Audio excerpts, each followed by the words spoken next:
16 августа Национальный банк Кыргызстана в честь празднования Дня независимости вводит в обращение золотую и серебряные коллекционные монеты. Независимой республике 30 лет. Сирии – исторические события. Основным сюжетом лицевой стороны золотой монеты является изображение стилизованной юрты, как символа достатка и благополучия с национальными орнаментами, олицетворяющими сплоченность и процветание кыргызского народа.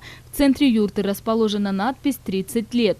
В нижней части монеты указан номинал монеты и графический символ национальной валюты 100 сом. По окружности монеты размещена надпись с названием «Независимой Кыргызской республики 30 лет».